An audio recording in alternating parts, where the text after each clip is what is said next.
Bonsoir à tous, à les Koulam, Bezrat Hashem. Avant de commencer le cours, j'aimerais le dédicacer pour la Refoua chez les la guérison complète de Samuel Ben Esther, Bezrat Hashem, Betor, Shar, Cholam, Israël. Petite annonce, la semaine prochaine et la semaine d'après, il y aura normalement qu'un seul cours. Je vais essayer de placer un deuxième, mais c'est pas évident, donc je préfère vous prévenir pour ceux qui attendent toutes les semaines. Le cours de ce soir en rapport avec la Géoula, en rapport avec le Mashiach et bien sûr Tisha B'Av. Comment ne pas voir le Mashiach à travers cette fête qui en galoute est un jour obscur où on s'endeuille sur la perte des deux Bate Mikdashot, de deux temples. Mais d'un autre côté, c'est potentiellement là où naît le Mashiach. Parce que vous comprenez bien que lorsque le Beth Amikdash est détruit, toute notion et qu'on rentre en galoute, en exil, donc c'est là que naît en même temps la notion de délivrance. Ok, si on n'est pas en galère, on n'a pas besoin de délivrance.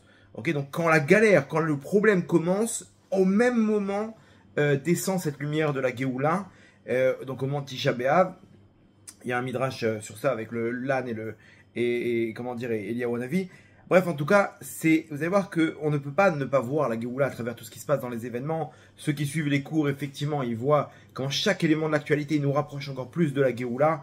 Et on est en plein dedans, mais surtout, la question de savoir qu'est-ce qu'on doit faire, qu'est-ce que nous on peut faire, comment le Mashiach il peut venir, ok, grâce à nos actions, qu'est-ce qu'Hachem il attend de nous ici en bas pour faire avancer les choses, et surtout la question quand viendra le Mashiach, c'est-à-dire quel est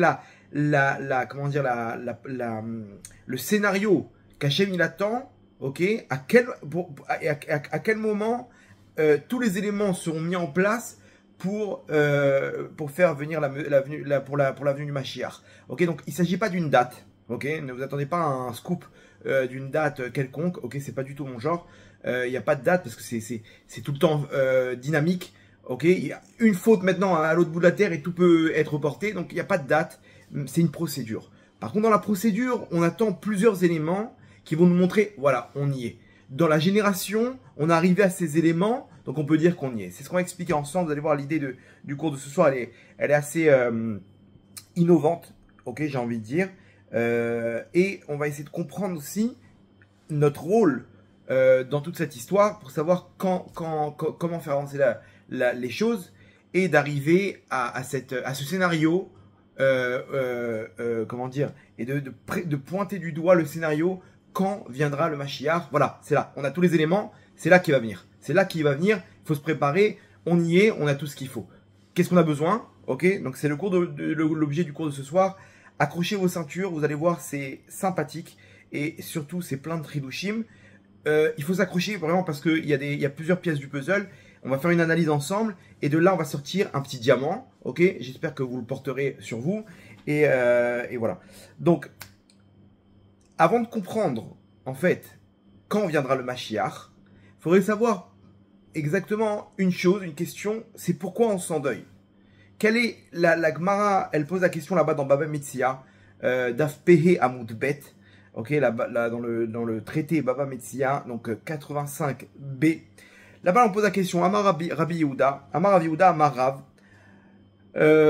Maï dirtiv, Miaï Shechacham veyaven et zot, on pose la question, qui pourra nous dire à cause de quoi a été détruite la terre? Quand on parle de la terre, on parle du Beth Amikdash. Pourquoi la destruction du Beth Amikdash? Alors on parle du deuxième, parce que le premier on savait très bien.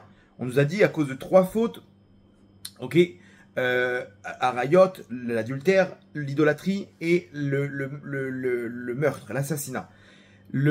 Donc là, on sait très bien. Là, on nous demande sur quoi. Donc nous, on ouvre la Torah, on voit les fautes qu'il y a dans la génération. On te dit, ben voilà, regarde, il y a 1, 2, 3. Ok.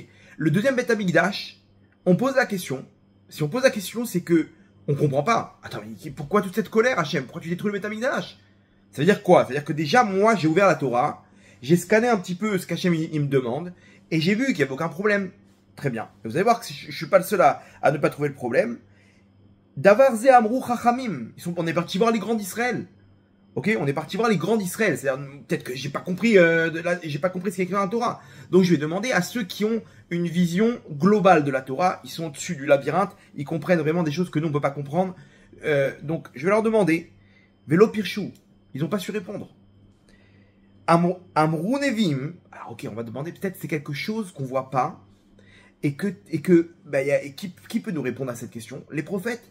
Les prophètes, eux, ils reçoivent les messages. Donc peut-être qu'ils ont reçu un message. Sache une chose, c'est que là-bas, en cachette, lui, il trompait sa femme, et qu'il y a eu ça, et des choses que nous, on peut pas voir. Moi, j'ai regardé autour de moi, j'ai pas compris le problème. Donc on va demander aux Nevim, les prophètes, peut-être qu'ils ont reçu le message. Vélo Pirchou. Les Nevim, ils ont dit non, on n'a rien reçu. Tout va bien. Ad chez Pirchou Akadosh Baruchou. Beatzmo, jusqu'à Akadosh Baruchou en personne, Hachem en personne, il nous a donné la réponse. Vayomer Hachem al Ozvam et Torati. Parce qu'ils ont abandonné ma Torah.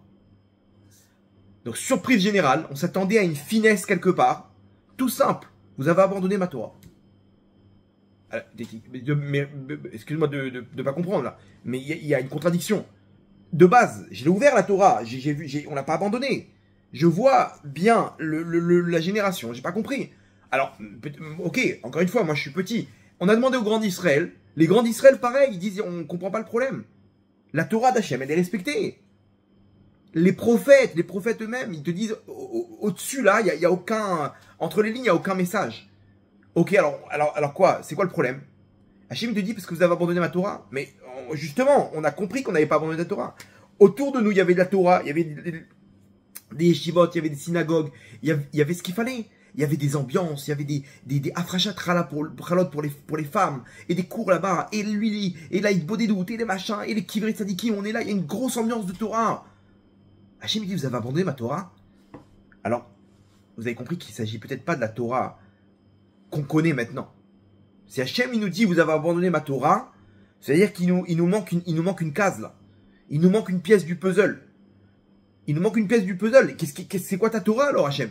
Moi, je croyais que c'était quoi? C'est ce qu'il y a écrit. Voilà, les mitzvot. On a des V partout. On a l'étude, on est là, on est présent. Il nous manque un ingrédient. Il nous manque un ingrédient. Tu veux faire une mousse au chocolat. T'as pas mis d'œuf dedans. Mais je sais pas, c'est pas une mousse au chocolat. Attends, mais là, il nous manque un ingrédient, mais il n'y a que Akadosh Baruch Hu qui le voit. C'est-à-dire, si vous comprenez bien, si Akadosh Baruch Hu, c'est que lui qui peut nous répondre, c'est que c'est quelque chose qui se passe dans le cœur, que personne d'autre ne peut voir. Ça veut dire quoi? C'est-à-dire que la réponse, elle est, qu'Hachem il nous dit, c'est ma Torah, ça ressemble à ma Torah, mais c'est une Torah AliExpress. C'est une imitation. C'est Adidas. C'est pas Adidas, c'est Adidas. Ok, il y a les 4 barres. Il n'y a pas 3 barres, il y a 4 barres. C'est pas ça. Moi, je veux pas de ça. Hachem, il te dit, ma Torah, il y a l'enveloppe de la Torah, mais à l'intérieur, elle est manquante. Il manque quelque chose. Il manque l'âme de la Torah. Il manque ma Torah. Là, il y a votre Torah. Ok, je la vois. Elle est là. Elle ressemble beaucoup à la mienne, mais il manque le but de cette Torah. Il manque la neshama de la Torah. Il manque l'intérieur de la Torah. Et ça, il n'y a que Akadosh Baruch Hu qui peut nous dire. Le Chacham, il peut voir que c'est ce que ses yeux lui montrent. Le Navi, il peut ressentir Beruach HaKodesh avec un esprit divin. Il sent, là, il y a de la Touma ou de la Tahara. Il sent de la pureté, d'impureté, bien, mal. Même lui, il n'arrive pas à discerner. Hachem te dit, non, moi je scrute les cœurs. Et je peux te dire qu'au fond, c'est pas ma Torah. Ok, alors c'est quoi la Torah d'Hachem? Qu'est-ce qu'on doit faire? Parce que vous comprenez bien que nous, tant que le Beth Amikdash n'est pas reconstruit, c'est qu'on est encore dans la même erreur. Donc, c'est une question à $1 million, vous êtes d'accord avec moi? Parce qu'on n'a toujours pas répondu à la question. On a compris que c'était pas la Torah classique, mais on n'a toujours pas répondu à la question. Alors qu'est-ce qu'on doit faire? Vous avez abandonné ma Torah, Hachem nous dit. C'est grave, attends, mais pourtant on est là, voilà, je comprends pas pourquoi il y a encore des problèmes, pourquoi il y a encore de l'exil, on n'est plus en Géoula, regarde, tout le monde est là, tout le monde est avec toi, Hachem, on va à des cours de Torah, on étudie, on veut tous, bon, on a notre Yetzirah, mais on accroche la Torah. Etzraïm Ilamachazikimba, c'est un arbre de vie pour celui qui l'attrape. On attrape tous, chacun à son niveau, mais on veut tous se rapprocher de toi, Hachem, pourquoi tu dis qu'on abandonne ta Torah? Il nous manque un ingrédient. Ok, donc vous allez voir ce soir, on va essayer d'enquêter ensemble, de sortir une analyse, et on va trouver cet ingrédient parce que c'est un diamant. Si on arrive à le récupérer, on a tout gagné. C'est le jackpot, Rabotai. Et de là, on peut transformer peut-être Tisha B'Av de deuil en Géoula, en délivrance. Alors, pour répondre à la question, on va d'abord poser la question du cours. Quand viendra le Mashiach? À quel moment? Quels sont les ingrédients que j'ai besoin pour que le Mashiach y vienne? Et dedans, on va trouver la réponse à notre question. Pourquoi? Parce que le Mashiach, c'est lui qui va réparer Alma Avdaaretz. Ok? Pourquoi le Beth Amikdash a été détruit? Ok, ça c'est la destruction. Le tikkun, la réparation, c'est le Mashiach qui va la faire. Donc, vous comprenez bien que si on amène les éléments qui vont accélérer la venue du Mashiach, alors, automatiquement, on va réparer la raison pour laquelle le Beth Amikdash a été détruit. Ok, vous avez compris. Si je comprends pas pourquoi ça a été détruit, ok, alors qu'est-ce que je dois faire pour réparer? Là-bas, je vais trouver la réponse. On va me donner des éléments que je n'avais pas à l'époque, qui ont engendré la destruction du Beth Amikdash. Vous comprenez l'enquête qu'on va faire maintenant? Donc c'est pour ça qu'on va se poser cette question. Quand viendra le Mashiach? Cette question dans toute la Torah, elle a été posée 2 fois au Mashiach lui-même. Au Mashiach lui-même en personne, on lui a posé la question. Alors bien sûr, c'est des notions spirituelles. Le Mashiach, c'est pas un être vivant pour l'instant, ok? Il y a peut-être parmi nous l'un d'entre eux qui a un potentiel d'être Mashiach, mais le Mashiach avant tout, nous dit le Zohar, c'est une Neshama, c'est une âme très très spéciale, ok, qui a une force spirituelle incroyable, qui est au-dessus qui est proche de la prophétie de Moshe Rabbeinu et qui est au-dessus de l'intelligence de Shlomo Ameler. Ok, il a une force incroyable. Il peut sentir à l'intérieur où tu te trouves. C'est-à-dire qu'il a ce sens de voir si toi t'as abandonné la Torah d'Hachem ou pas. Il est lui-même le représentant d'Hachem sur terre. Ok, le roi d'Israël qui va diffuser toute la royauté d'Hachem sur terre. Ok, qui ça, on ne sait pas. Mais cette Neshama, elle existe. Elle en potentiel, elle existe. Elle se trouve dans des mondes supérieurs, dans un Echal, un endroit qui s'appelle Kan Tzipor. Kan Tzipor, c'est l'endroit où se trouve cette Neshama. Il y a certains tzadikim sur terre qui arrivent à faire monter leur Neshamot. Ils font ce qu'on appelle des Aliot Neshama. C'est-à-dire qu'ils arrivent à faire par l'intermédiaire de noms divins, de monter, grâce à ça, à faire descendre des lumières qui vont nous permettre de monter de niveau en niveau jusqu'à arriver à des endroits. Celui qui arrive à cet endroit de Kan Tzipor, il peut communiquer avec le Mashiach. Et c'est ce qui s'est passé, la Gemara dans Sanhedrin, Tzadikret Amoud Aleph, 98 AA, ok. Elle nous ramène l'histoire de Rabbi Yoshua ben Levi. Rabbi Yoshua ben Levi, c'était un des grands d'Israël. Il était en communication avec Eliyahu Hanavi. Et ils parlaient tous les deux. Jusqu'à qui lui a demandé, il lui a dit, dis-moi, je peux te poser une question. Quand est-ce que viendra le Mashiach? Quand viendra le Mashiach? Et Eliyahu Hanavi lui dit, t'as qu'à lui demander. Donc, effectivement, entre parenthèses, il a dû sûrement lui donner les informations pour y arriver à l'endroit où il se trouve. Et Rabbi Yoshua ben Levi, il fait ce qu'il faut, il monte sa Neshama. Et il rencontre le Mashiach. Le Mashiach, il se trouve dans un monde à la frontière de Édom, là-bas, qui est la galoute dans laquelle on se trouve, avec des lépreux, il leur change les bandages. Mais bref, c'est une autre idée là-bas, ce qui se passe avec les gens avec lesquels il se trouve. C'est des images spirituelles, mais en tout cas, il est a priori au fin fond des forces du mal. Il n'est pas au Gan Eden avec Hachem au top. Lui, il descend avec entre guillemets, tout en bas. Édom, à la frontière d'Édom, avec les lépreux, il leur change leur bandage, etc. Rabbi Yoshua ben Levi lui dit, Matai ka t'es mort. Quand est-ce que va venir notre maître? Le Mashiach le regarde et il lui dit, Ayom, aujourd'hui. Très bien. Rabbi Yoshua ben Levi redescend. Il met ses habits de fête. Il annonce à tout le monde, aujourd'hui c'est un jour de fête. J'ai une grande nouvelle à vous annoncer. Mettez tous vos habits de Shabbat. Ok, préparez les Seouda et machin, etc. Tout est mis en place. On arrive à la fin de la journée. Tout le monde regarde le Rav. Tout va bien. C'est quoi l'histoire? Il dit, bon, la journée elle se termine. Il dit, écoutez, on a raté le coche. Apparemment, il y avait un moment propice pour que le Mashiach se dévoile. Il s'est pas dévoilé. Je sais pas pourquoi. Ok, j'aimerais bien le savoir. Je vous tiendrai au courant. Quelques jours plus tard, il rencontre Eliyahu Hanavi. Il lui dit, Kvodarav, le Mashiach, il m'a donné une réponse. Il n'est pas venu. Il t'a dit quoi exactement? Il a dit Ayom. Je lui ai dit, quand est-ce que vous venez? Il a dit Ayom. Il a dit, attends. Le Mashiach, c'est un Chacham, ok? Il parle pas, il donne pas des paroles en l'air. Quand il parle avec des versets de la Torah. Ok? Quand il te dit Ayom, il fait référence au pasouk de la Torah, au verset qui dit Ayom imbekolo tishmau. Aujourd'hui, si vous écoutez la voix d'Hachem, imbekolo, de sa voix vous écoutez. C'est-à-dire qu'il y avait une condition. Cette condition, c'est quoi? C'est le Mashiach, il est prêt. Quand tu lui poses la question, quand est-ce que tu viens? Il va te dire aujourd'hui. C'est-à-dire qu'il est toujours prêt à venir, mais ça dépend d'une chose, une chose. Im bekolo tishmau. Si vous écoutez la voix d'Hachem. Tiens quoi, a priori, c'est quoi la voix d'Hachem? Il y a deux infos là. Il y a d'abord, premièrement, c'est quoi la voix d'Hachem? Deuxièmement, il faut l'écouter cette voix. Ok? Donc, a priori, c'est quoi la voix d'Hachem? C'est la Torah. Ouais, Hachem il te dit c'est quoi ma voix? C'est ce que j'ai écrit dans la Torah. Ok, mais pourtant, à l'époque du Beth Amikdash, il écoutait la voix d'Hachem. Donc il manque encore quelque chose. Il nous manque un détail là. Et deuxième information, c'est Tishmaou. Il faut l'écouter cette voix. C'est-à-dire quoi? C'est-à-dire qu'il faut l'appliquer, il faut être dans l'action. C'est-à-dire qu'Hachem il nous demande aussi une action de notre côté. Quand ma mère elle me demande, ok, elle me demande, mon fils, va te brosser les dents. Quand je dis j'ai écouté la voix de ma mère, c'est que je me suis brossé les dents. Vous êtes d'accord avec moi? Donc il y a deux éléments. Il faut connaître c'est quoi, il faut identifier c'est quoi la voix d'Hachem et l'appliquer.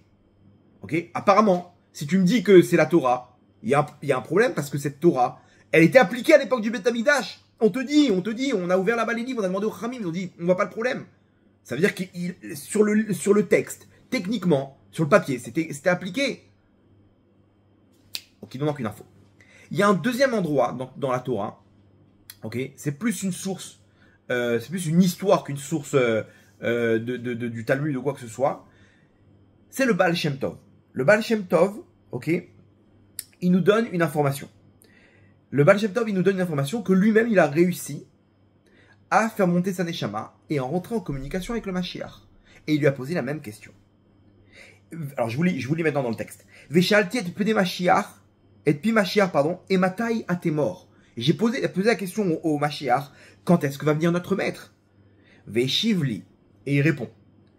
Bezot teda.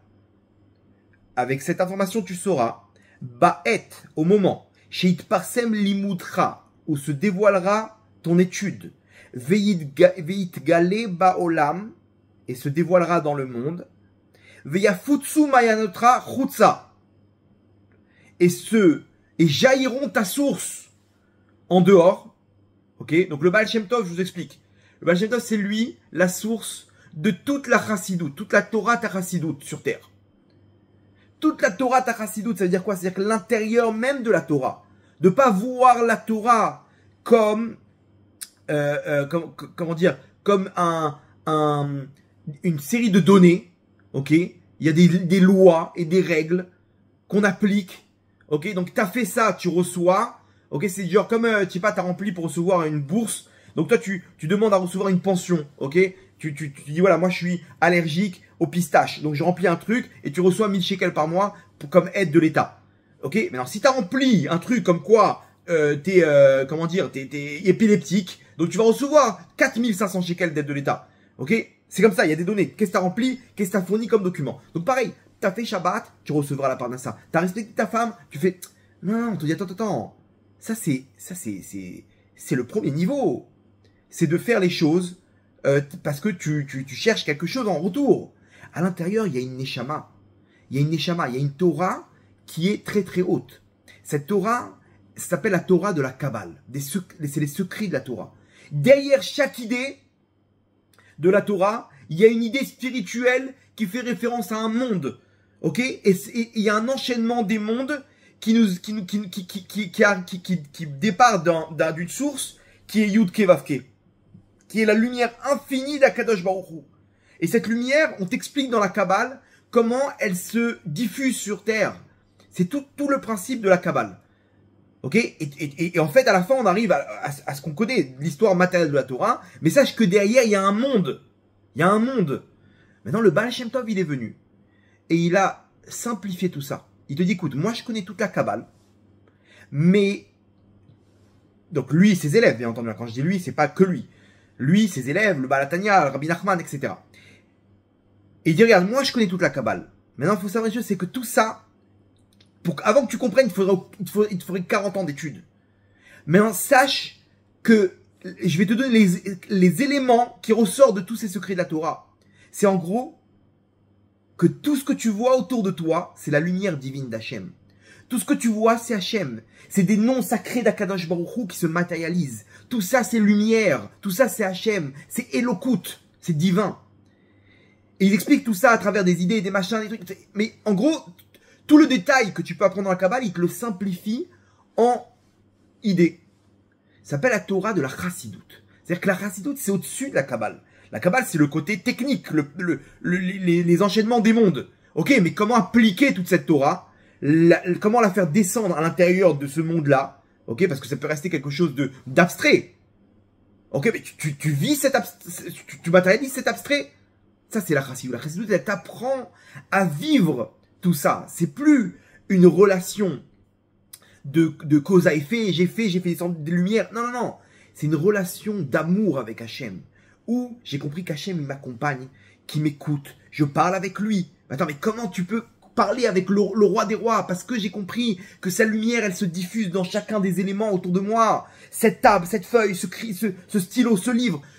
Tout autour de moi, c'est Hachem. Quand je parle, je suis pas tout seul. Il est là. Il y a des endroits où il y a plus de lumière que d'autres. On nous donne toute la lumière de ce qui se cache derrière la Torah. La Torah, c'est pas une série de règles. C'est pas une série de préceptes, de lois. C'est quoi? C'est pas ça. Non, derrière, il y a un papa. Derrière, il y a un papa qui m'aime et qui m'accompagne. Et aujourd'hui, j'arrive à comprendre tout ça grâce à Internet. Je comprends que, attends, comment cette information, elle se diffuse dans tous les ordinateurs, dans tous les téléphones au monde? Parce qu'il y a des ondes qui se diffusent. Ok, pareil, la lumière spirituelle, elle se diffuse dans chacun des objets. Elle leur donne une vitalité. En moi, en chacun des objets dans ce monde-là, il y a une vitalité, il y a une étincelle divine qui est reliée à une seule et même entité, l'infini, la lumière qui émane d'Akadosh Baruch Hu. Ok? Et quand j'ai compris ça, et je vois que il y a un but à toute cette lumière, à toute la création de ce monde-là, ça me donne un lien avec Hachem. Ça me crée un lien avec Hachem, chose que j'aurais pas pu avoir si on m'avait pas dévoilé toutes ces informations. J'aurais cru que, bon, Hachem c'est le roi des rois, de temps en temps, il vérifie ce qui se passe dans le monde, mais sinon il est loin, on peut pas, c'est la vision goy non juive de Dieu. C'est là-bas les polythéistes, alors c'est encore pire, pour eux c'était qu'il y a que les héros qui pouvaient rentrer en contact avec les dieux, mais sinon, nous, le commun des mortels. Non, toi, la petite fourmi que tu es, même après avoir fauté, tu peux lever les yeux vers le ciel et lui parler. Tu peux faire tchouva, tu peux rentrer t'es plus un fonctionnaire. Ça, c'est ce qu'il lui dit. Il dit, quand ta Torah, elle se diffusera dans le monde, ta source de lumière, elle se diffusera dans le monde. Ok, aujourd'hui, c'est ce qu'il y a de plus connu, la Torah de la Chassidoute, ce qui rapproche le plus. Ok, donc a priori, on a compris, on y est plus ou moins. Donc là, déjà, on a un premier élément de réponse. Rappelez-vous, de base, il lui dit quoi, le Mashiach à Rabbi Yoshua ben Levi? Il lui dit, Imbekol ayom, imbekolo tishmao. Si vous écoutez ma voix, alors aujourd'hui je peux venir, ok, mais il y a de la Torah. C'est quoi écouter ta voix? C'est qu'on nous manque quelque chose. La voix d'Hachem, on a dit que c'est la Torah a priori. Oui, mais pas n'importe quelle Torah. A priori, quand le Mashiach il va donner une réponse au Baal Shem Tov, il va lui donner une réponse qui va coordonner avec la première réponse qu'il a donnée des centaines d'années plus tôt à Rabbi Yoshua ben Levi. Vous êtes d'accord avec moi? Il lui dit quand tes sources vont jaillir, c'est-à-dire ta Torah, toi. Donc en fait, qu'est-ce qu'Hachem il attend de nous? Il attend pas de nous qu'on écoute sa voix de façon fonctionnaire, ok? Qu'un mec qui vient pointer, j'ai fait ton Shabbat Hachem, d'accord? Je me suis couvert à la tête, d'accord? Hachem n'attend pas une relation de fonctionnaire, de patron qui vient, le mec taper son truc. Il est où mon salaire? Ah non, ne me frappe pas, ouais, c'est bon, je vais faire tchouva, on va à Kippour, on fait tchouva, on a peur de... Ça, c'est ce qu'on appelle la crainte d'Hachem. C'est ce qu'on appelle revenir à Hachem, faire tchouva, mitor yera. Par crainte de lui, j'ai peur du bâton, j'ai peur de me faire scalper, j'ai peur de me faire brûler au Gehinam. Donc, qu'est-ce qu'il faut que je fasse? Gvodarat, dites-moi, j'arrête mes bêtises, c'est bon. Ok, super, mais c'est la Kita Aleph, c'est le CP. Hachem, il attend ça de nous, qu'on arrête nos délires. Mais c'est pas le but. C'est pas le but. Il faut que tu rentres dans la pnimiout maintenant. Ça, c'est l'enveloppe. Le mec, il peut tout faire comme il a écrit sur le papier. Mais son cœur, il est pas là. Son cœur, il cherche son intérêt. Il cherche pas l'intérêt d'Hachem. Donc ça, Hachem, il le voit. C'est pour ça que c'est cette Torah-là. Il y a qu'Hachem qui peut voir à l'intérieur qui tu es. À l'extérieur, tu fais Shabbat, tu te couvres la tête, tu fais tout ce que tu veux. À l'intérieur, qu'est-ce que tu cherches? Qu'est-ce que tu cherches? C'est ça ce qu'on te demande. Qu'est-ce que tu cherches? Ta tchouva, elle est dirigée vers qui? Tu fais tchouva pour pas que tu te fasses éclater? Donc en fait, si je comprends bien, le but de tout ça, c'est quoi? C'est toi. C'est-à-dire, Hachem, il travaille pour moi. Vous comprenez dans cette histoire? Je suis là, j'ai un intérêt, j'ai une affaire, j'ai une entreprise, c'est ma vie, et j'ai besoin qu'Hachem, il me donne ce que j'ai besoin. J'ai besoin qu'il me dérange pas aussi. J'ai besoin qu'il me dérange pas, il va pas m'enlever ma subsistance quand même. Attends, je veux pas de problème, moi, Hachem. Je veux pas de mauvais œil, je veux pas de trucs. Dis-moi ce qu'il faut faire, mais voilà, mais ne me dérange pas. Je veux continuer mes délires, je veux continuer, donc je serai un bon garçon. Hachem, il te dit, c'est pas ça que je veux. Je veux pas un esclave. Je veux pas un esclave, j'ai pas besoin de ça. J'ai créé tout ce monde. Hachem, il est servi par des anges en haut, de feu et de lumière. Il a créé ce monde-là pour avoir des hommes qui sont attirés par des forces négatives et ils vont être des bons esclaves. C'est ça le but du monde. Hachem dit, je veux un lien intérieur avec vous. Un lien de père-fils. Et ça, Hachem nous dit, je veux pas que vous reveniez à moi. Je veux pas que vous écoutez ma voix par crainte. Ou c'est vous, le centre ici. Je veux que ce soit une tchouva, mais ahava. Par amour. Pourquoi tu reviens? Parce que tu m'aimes. Parce que, mais qu'est-ce que j'ai fait? Comment j'ai pu passer à côté de ta lumière, Hachem? Comment j'ai pu passer à côté de tout l'amour que t'as pour moi? Et le mec, il pleure. Et cette syndicale, il pleure par amour pour Hachem. Hachem, pardon. Et ça, c'est la tchouva qu'Hachem, il attend de nous. Ayom, Hachem dit, je viens tout de suite. Le machin dit, je viens tout de suite. Imbekolo tishmaou. Si vous écoutez la voix d'Hachem, cette voix, c'est laquelle? C'est une voix d'amour, où cette Torah, elle doit te permettre d'arriver jusqu'à Hachem. La Torah, pour la Torah, on n'en a rien à battre, les mitzvot pour les mitzvot. On ne te demande pas s'ils sont dirigés vers toi. Ça, c'est la galoute. La Géoula, c'est une Torah, une œuvre qui sont dirigées vers Hachem. Écoutez le passage comment il dit. On dit comme ça, Veshavta ad Hachem Elokecha. Tu reviendras vers Hachem, jusqu'à Hachem ton Dieu. Veshamata bekolo. Et tu écouteras sa voix. Ah, ce kolo, vous vous rappelez cette voix-là qu'on demande, c'est quoi cette voix? Écouter la voix d'Hachem, c'est revenir. Veshavta ad Hachem Elokecha. Il faut que ta tchouva soit vers Hachem. C'est-à-dire que c'est une tchouva par amour. Et pas Veshavta ad atzmecha, jusqu'à toi, ad elecha, jusqu'à toi, jusqu'à ta personne. Pour savoir si c'est bon, t'es bien là. On t'a pas, comment dire, enlevé ta parnassa, ton truc. Non, c'est dirigé ad Hachem Elokecha, jusqu'à Hachem ton Dieu. Vous comprenez c'est quoi la voix d'Hachem? Et ça, c'est la chassidoute. Ça, c'est la chassidoute qui nous l'apprend de nous connecter, arrête avec ce côté fonctionnaire. Il y a quelque chose à l'intérieur. C'est ce qu'Hachem, c'est la voix d'Hachem. Ce qu'Hachem, il dit au Baal Shem Tov. C'est le Mashiach, il dit pareil au Baal Shem Tov. Il nous donne plus de détails. Il dit maintenant, sache que là-bas, quand j'ai répondu à Rabbi Yoshua ben Levi, je lui ai dit, quand tu écouteras la voix d'Hachem, c'est ta Torah. C'est la Torah intérieure. La Torah où on n'est pas là en train de construire une image. Ça, c'est ce monde de mensonges. Où tu es là, tu peux avoir un costard avec une cravate, avec une belle voiture, et tout le monde croit que tu es un homme bien. Mais à l'intérieur, le mec, c'est un violeur. Ou c'est un assassin.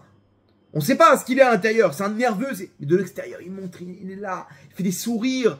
Tu vois là-bas dans les photos. C'est ça. Ça, toujours, ça m'a choqué. Quand je vois des photos, tu vois les mecs qui font leur vie, ils sont là, ils font la tronche, machin et tout. D'un coup, tu sors une caméra, tu sors un appareil. Les frérots. Et d'un coup, tu vois tout le monde en mode les gens les plus heureux de leur life. Ils sont là tous comme ça, genre ma vie, elle est magnifique. La photo, elle s'arrête, tu les vois le mec il reprend sa clope en mode défoncé. C'est un monde de mythos. On a besoin de montrer là maintenant sur Instagram que je suis au top, que tout va bien dans ma life, que tout va bien dans les vacances. Tu crois qu'on va te montrer les disputes qu'il a avec sa femme? On va te montrer que là-bas, les pieds avec le noix de coco, la paille et la noix de coco, les palmiers, les machins, les grands sourires. Tu vois là, les profils des gens, c'est parfait. C'est parfait. C'est des albums parfaits. Tout est parfait. Tout est beau. Tout est. Ah mais non, nous, on les reçoit, nous. Comment dire? Ils appellent derrière. Ouais, comme je fais avec mon Shalom Baït. Mon mari, c'est un fou. Ma femme, c'est une folle. Et mon fils, comme ça. Ah bon? J'aurais pas imaginé. Qu'on est qu'un rave, c'est un carrefour d'informations. Et donc, lui, il sait à l'intérieur. À l'intérieur, c'est un bouteille, c'est du mensonge. Hachem, lui, il voit tout ça, il rigole. Il dit, mais mes enfants, mais arrêtez de me prendre pour un idiot. Arrêtez. Et le mec, il est venu. Shabbat. Il est là en train de taper des mains comme un fou là-bas. Il croit qu'il a... Attends, je veux... C'est ton cœur qui m'intéresse. Elle est là comme ça avec son livre de Teilim en train de pleurer, en train... Arrête ce cinéma. Arrête cette pièce de théâtre. Ton cœur, il est pas avec moi. Tu veux quelque chose là. C'est toi qui est au centre. Donc ça, c'est gentil, mais c'est la galoute. Hachem lui dit, Atkan, si vous voulez le Mashiach, ok, une chose, il y a un programme. Le programme, c'est ce que vous avez dans le cœur. Donc ça, c'est la chassidoute qui nous l'apprend, c'est la Torah du Baal Shem Tov et ses élèves, d'accord? Ce qui est moins connu, donc tout le monde connaît cet enseignement du Baal Shem Tov, etc. Ce qui est moins connu, c'est la suite. La suite, ok, risque de vous faire peur. Parce que ça, c'est généralement, quand on vous explique tout ce truc-là, il y a des chansons, il y a des nigounis, mais ce que vous voulez, mais on vous donne pas la suite de l'histoire. Et la suite de l'histoire, vous allez voir qu'elle fait peur. Et il dit comme ça le Mashiach au Baal Shem Tov, donc je vous rappelle, il lui dit, quand tes sources jailliront, ok, à l'extérieur, c'est pas qu'elles resteront chez toi et tes élèves, c'est que le monde comprendra ce que j'attends du Ham Israël. J'attends un lien intérieur avec eux. D'accord? On a compris, on vient d'expliquer. Et là, il rajoute le Mashiach, Veyuchlu gam ema, et qui pourront eux aussi, la sot yichudim ve'aliot kamocha, vaz yuchlu kol haklipot, yichalu kol haklipot ve'yet ratson ve'shua. Alors là, il y a un problème. Lorsqu'ils pourront aussi toute la génération. Donc là, le premier élément, vous êtes d'accord avec moi qu'on y est. Cette Torah, elle est diffusée. Oui, au début, c'était pas simple. C'était la guerre. Cette Torah, elle est diffusée. Tout le monde connaît. Tout le monde va au Man. Tout le monde va au 717, etc. Voilà, on y est. Ok. La suite, par contre, il y a une censure. Veyuchlu gamema la sat yichudim ve'aliot kamocha. Et que eux aussi pourront faire des yichudim. Je vais vous expliquer tout de suite ce que c'est. Et des aliot kamocha. Des montées de neshamot comme toi. Attends. C'est-à-dire que quand on arrivera nous aussi à monter par l'Omashia, là il y a un bug là. Et ve'azikalu kol haklipot, et toutes les forces du mal vont être détruites. Veillez être atsan sera un temps propice. Veillez Yeshua de délivrance. Ok, donc là maintenant tu m'as tout cassé. Là tu m'as tout brisé. Ok, donc voilà, on a fini le cours. Petite histoire si vous voulez. Qu'est-ce qu'on fait là avec cette info? C'est quoi les yichudim? C'est quoi les aliot kamocha? Et ça, si on arrive à expliquer, ok, vous allez voir qu'on peut ressortir avec un gros diamant. Rappelez-vous, on a dit au début, il a dit Ayom imbekolo tishmaou. Je vous avais posé deux questions. Il faut identifier c'est quoi la voix d'Hachem. Ok. C'est marrant parce que quand Hachem il a donné la Torah, ok, quand Hachem il a donné la Torah, je ne sais pas si vous avez entendu aujourd'hui, il y a eu un tremblement de terre de 8,8 sur l'échelle de Richter. C'est un petit délire hein, de Hidushim que je vous donne maintenant, mais mettez-le entre parenthèses. 8 sur 8 à l'échelle de Richter.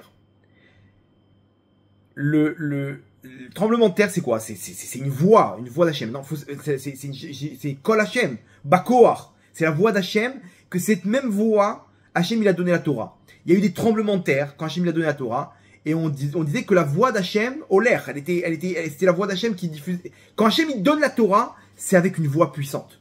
Ok, donc la Torah, elle fait référence à la voix, comme on a expliqué jusqu'à maintenant, mais au don de la Torah, il y avait des tremblements de terre. Donc quand il y a un tremblement de terre, normalement, on devrait faire référence à la voix d'Hachem. En 8.8, c'est Eki Asher Eki. Eki Asher Eki, c'est là-bas, Moshe Rabbeinu a dit la Tidlavo, comme ça, il va s'appeler Hachem lorsqu'il va se dévoiler. Ok, donc, petite information, avec l'actualité, on nous montre qu'Hachem, il veut qu'on entende sa voix. Il nous montre qu'Hachem, il veut qu'on reçoive sa Torah, et il nous met des tremblements de terre. Ça doit nous faire un petit appel de phare par rapport à comment recevoir cette Torah. Si on arrive à recevoir cette Torah, on repart avec un gros diamant. En tout cas, donc, on avait dit que Rabbi Yoshua ben Levi, le Mashiach, il lui a dit Ayom imbekolo tishmaou. D'abord, la voix d'Hachem, on a compris c'est quoi. Tishmaou, il faut l'écouter aussi.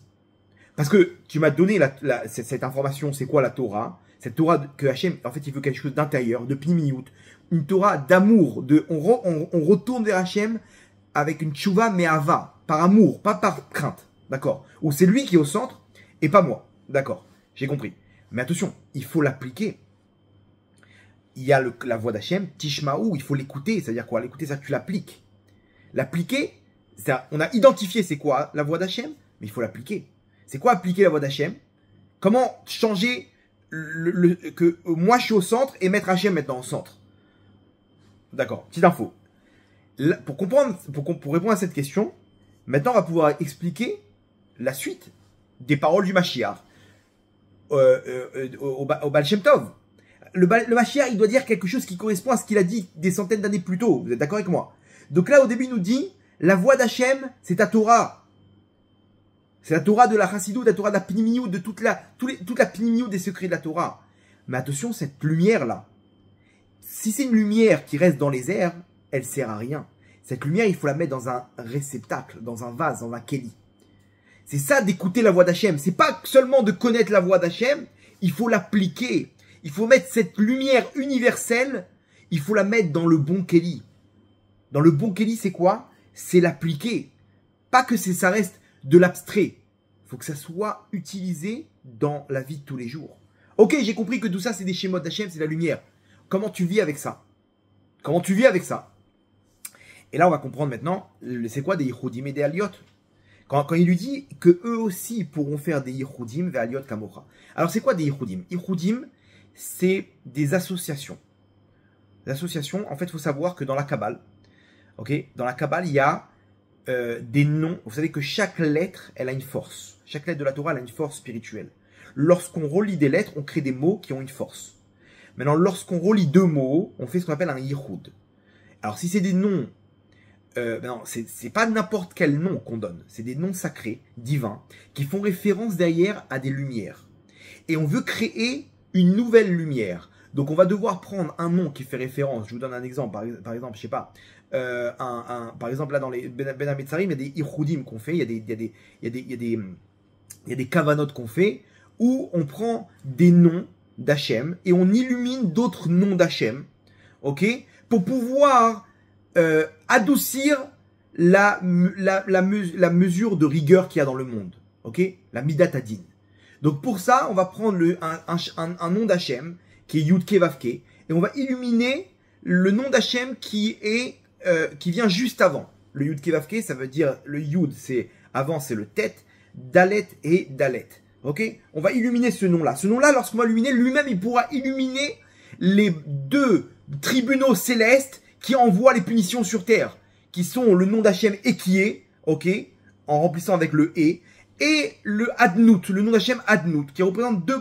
Vous comprenez? Donc on fait des jeux avec des lumières comme ça, on fait défendre cette lumière-là, et des fois on associe des lumières.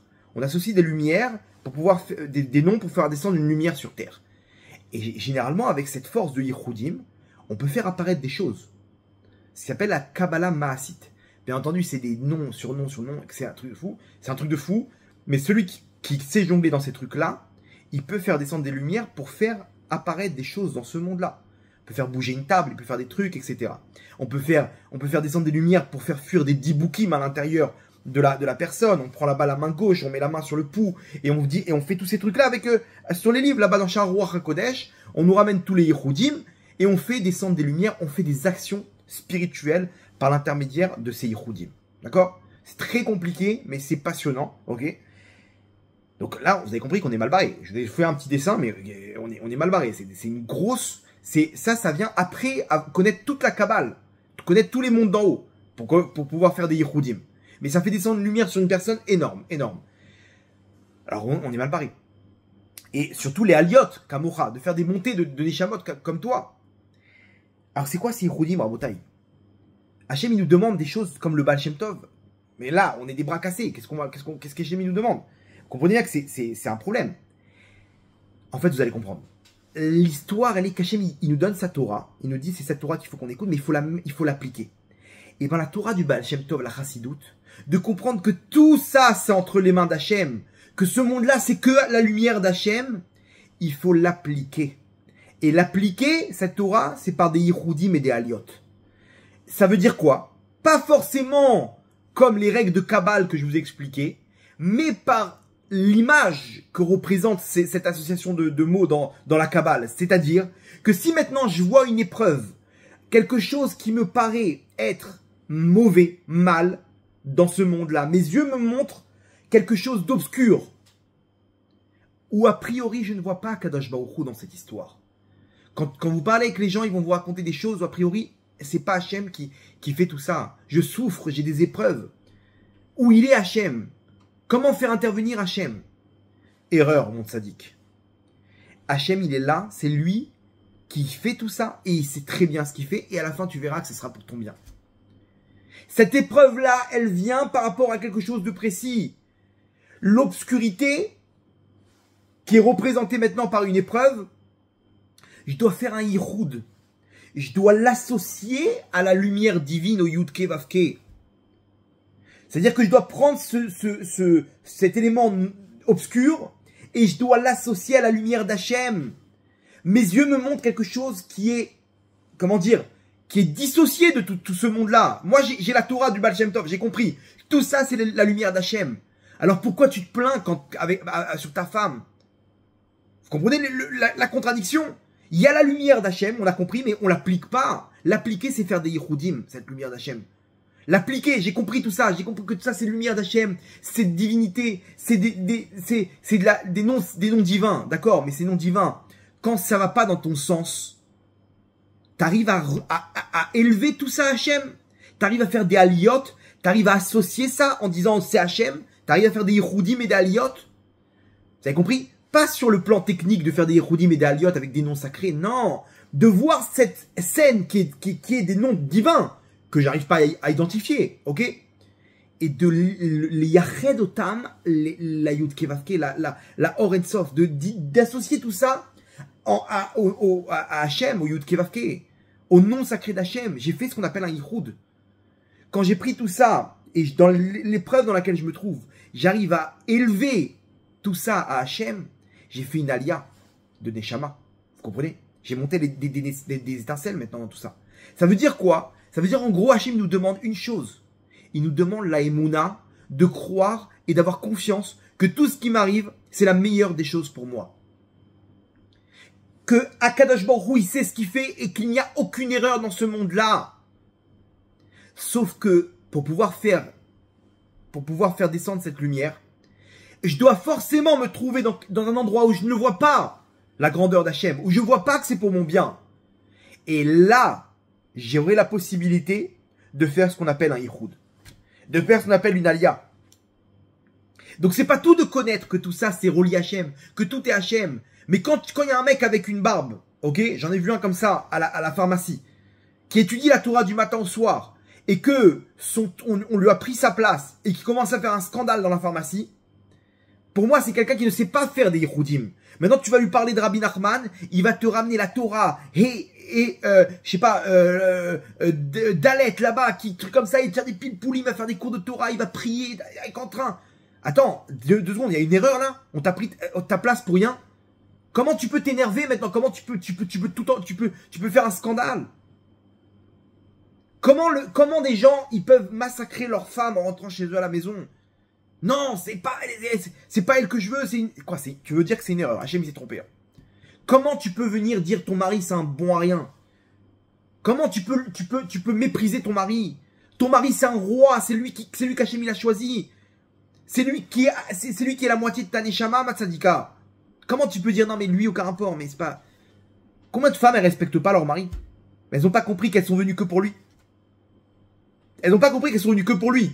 Les femmes, selon la Kabbale, Shara Gilgoulim explicite, il dit elles n'ont pas besoin de revenir en Gilgoul. Si elles reviennent, à 90% des cas, c'est pour sauver leur mari. Et on entend les femmes parler, c'est en mode, mon mari c'est un bon à rien. Combien de femmes elles sont proches d'Hachem et elles ont laissé leur mari? Mais non, lui c'est aucun rapport, lui il est avec ses musiques goy, il est avec son... T'as pas compris Tzadika? T'as pas compris? Là t'es en train de dire quoi? T'es en train de dire qu'Hachem n'existe pas là-bas. On doit faire des yichudim, c'est-à-dire qu'on doit venir dans l'épreuve pointer du doigt que là-bas c'est Akadosh Baruch Hu. Et c'est ça l'épreuve, c'est que maintenant quand je me plains, c'est que j'ai pas trouvé mon intérêt. T'as pas trouvé ton intérêt? Donc t'as abandonné la Torah d'Hachem. T'es dans ta Torah à toi.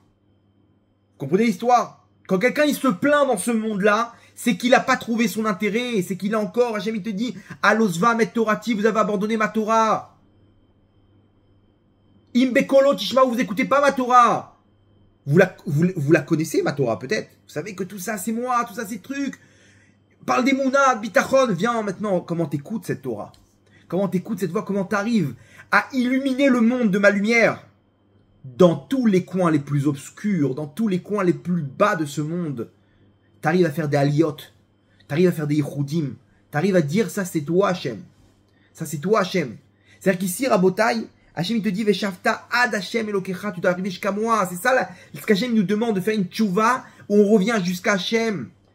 Veshamata Bekolo, tu dois écouter la voix d'Hachem, tu dois appliquer cette Torah pour arriver jusqu'à lui.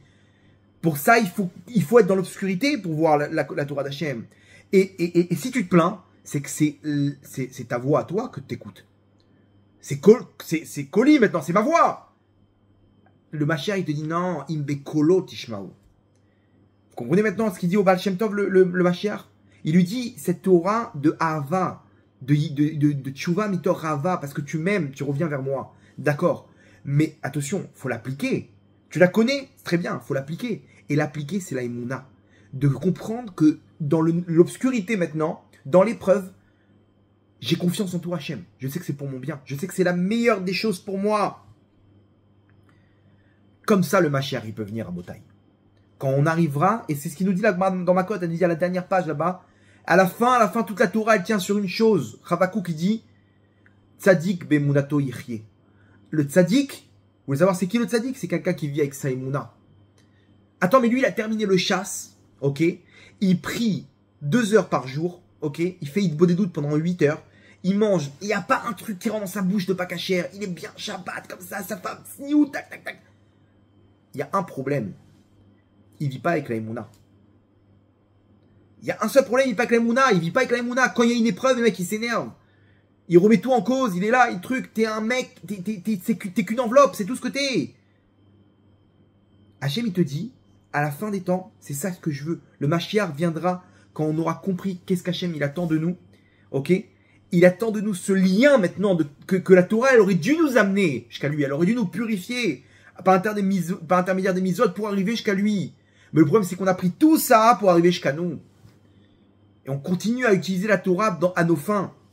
Donc Hachem, il nous dit une chose. Vous voulez que le Mashiach il vienne quand vous écouterez ma voix. C'est quoi ta voix, Hachem? C'est cette Torah qui va nous permettre de nous connecter, toi et moi, mon fils. Et comment je fais? Il faut l'appliquer, il ne faut pas que la connaître. Comment l'appliquer? Dans l'obscurité. Quand tu crois que je te veux du mal, quand tu crois que tout ça c'est mal, tes yeux, c'est ce qu'ils te montrent, mais tu arrives à me faire confiance. Et c'est ce qu'il dit au Baal Shem Tov, le Mashiach. Il lui dit, tu veux que je vienne? Il faut que tu t'arrives à diffuser cette Torah, de faire comprendre à tout le monde qu'Hachem, il est pas loin, il est là, il est proche, il est avec nous, il t'accompagne, il t'aime. C'est ton papa. Mais attention, il faut l'appliquer. Il faut mettre toute cette lumière dans un Kéli. Et c'est quoi un Kéli? Quand vous pourrez faire des Yichoudim ve'aliot kamocha. Quand toute la génération, ils pourront faire confiance dans les épreuves Hachem. Hachem, là, mes yeux me montrent, ma pensée, mon intellect me montre que c'est pas toi. Mais je relie tout ça à toi. J'ai fait un yichoud, la Rabotaï. Là, je suis dans un endroit, je suis tombé très bas. Je fais quoi maintenant? Non, Hachem, il veut que tu ailles là-bas chercher des étincelles. Ok, alors je repars. Ok, t'as fait une alia. T'as fait une alia de Neshama maintenant. T'as monté des morceaux de Neshamot. Alors, on le fait pas comme le Baal Shem Tov, il le faisait, comme Rabbi Yoshua Ben Levi, il le faisait avec des noms. Mais Hachem ne te demande pas ça, il te demande pas shoot. Simplement. Et plus on avance dans les générations, plus les générations elles descendent. Mais plus vous allez voir, plus c'est de là qu'on va arriver au niveau le plus élevé, qui est la Emouna. C'est c'est justement dans l'obscurité. C'est là où on descend tout en bas qu'on peut arriver à appliquer cette Torah quand tout va bien. Quand il y a le Beth Amikdash et tout ça, tout va bien. On peut pas appliquer tout ça. Comment tu veux que je fasse un yichoud maintenant? Je vois Hachem, j'ai pas besoin de d'associer ça à Hachem, parce que je vois que tout est bien. Donc je vois Hachem en personne. Je vois que tout est bien, tout est truc, on gagne les guerres, on est là. Non, quand tout va mal, là, tu as la possibilité d'utiliser la Emouna. Vous comprenez? Et donc maintenant, ça, c'est les ingrédients qu'il faut pour arriver au Mashiach. Quand est-ce que le Mashiach viendra? Quand on arrivera à la Emouna. On arrivera à cette connexion avec Hachem, ce lien profond intérieur avec Akadosh Baruch Hu, avec une tchouva. On revient à Hachem maintenant par amour pour lui. Là, Mashiach, il arrive. Et donc là, on va pouvoir répondre à la question. Quand on pose la question à Hachem, mais pourquoi la terre a été détruite? Pourquoi le Beth Amikdash a été détruite? Hachem, il répond, chose que personne ne peut répondre. Il dit Alosva met Torati, parce que vous avez abandonné ma Torah. Et là, on comprend. Bien sûr que personne ne peut répondre. Les sages ne peuvent pas voir qu'à l'intérieur, le mec, il est pourri, qu'il a pas d'Emouna. Les prophètes ne peuvent pas voir ce qui est à l'intérieur du cœur de la personne. Qu'il n'a pas ce lien véritable avec Hachem. Il n'y a que Hachem qui peut dire, lui, il est loin de moi. Bien qu'il fait toute la Torah à la maison, mais sa Torah, elle l'amène pas à moi, elle l'amène vers lui. Sa Torah, elle l'amène vers lui. Il n'est pas dirigé vers moi. Vous avez abandonné ma Torah. Vous avez choisi votre Torah. Celle qui vous donne un intérêt. Donc ça, c'est la galoute, Rabotaï. La galoute, c'est BMI. C'est de choisir comme une BMA, comme un animal, de choisir qu'est-ce que je peux prendre, qu'est-ce que je peux gagner. Et moi, et encore mon intérêt, mon... Ça y est, la Géoula, c'est toi, Hachem. C'est toi le roi. C'est toi le roi. Et ça, pour ça, il faut la Emouna, Rabotaï. Il faut la Emouna. Donc vous avez compris. Donc Hachem, il te dit, vous avez abandonné ma Torah.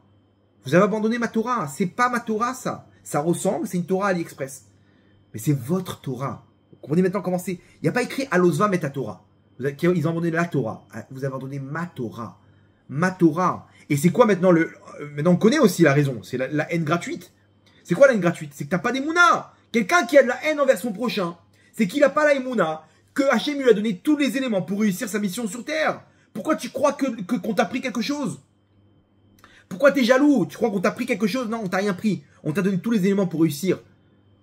Lui, si tu crois qu'il te manque quelque chose, c'est qu'on n'a pas besoin de cet élément pour la mission de Taïshama. Ouais, mais je peux pas arriver à tel ou tel niveau. T'as pas besoin qu'il te dit d'arriver là-bas. Tu dois arriver au max de tes capacités. Point. T'as fait le maximum aujourd'hui? Va dormir tranquille, c'est bon. T'es dans le bon chemin. Oui, mais j'ai quand même pas réussi à... On n'est pas dans le résultat de Sadik. On n'est pas dans le résultat de Sadika. Tu t'es battu? C'est bon, c'est ce qu'Hachem te demande maintenant. Oui, mais lui, il est plus fort. Mais lui, il a une autre mission. Donc quelqu'un qui a de la haine envers son prochain, c'est qu'il a pas d'émouna. T'as pas compris que Hachem, il devait te donner ça, mais ça n'a rien à voir avec lui. Ça aurait pu passer par un autre élément. David Ameller, il se fait insulter, il dit Hachem à Marlo Kalès, Hachem qui m'insulte maintenant. C'est pas lui, il voit pas les intermédiaires. Quand le postier, il vient, il me donne une amende de la police. Il dit voilà, vous avez 1000 shekels à payer, monsieur. Si je lui mets un coup de tête, c'est que j'ai pas la émouna, vous êtes d'accord avec moi? Monsieur, mais qu'est-ce que j'ai fait? C'est pas moi, c'est la police, moi je suis que le postier. C'est ce qu'on fait à Rabotaï du matin au soir. Le mec, il met un coup de tête à sa femme. T'as pas compris, c'est toi, t'as un problème avec Hachem. Donc Hachem, il t'envoie ça par ta femme. Vous comprenez? C'est comme ça que ça marche. Donc maintenant, on comprend, on répond à la question. Pourquoi Hachem, il dit, vous avez abandonné ma Torah? Ma Torah, c'est pas une Torah d'une enveloppe. C'est une Torah intérieure. À l'intérieur, il y a quelque chose qui manque. Comment tu peux massacrer ton prochain? Comme ça, et bar comme ça, toute l'histoire là-bas. Comment vous êtes sur des petits détails là-bas de il m'a pris, il m'a volé, il m'a donné, il m'a pas donné, il me manque. Attends, mais t'es loin de moi là.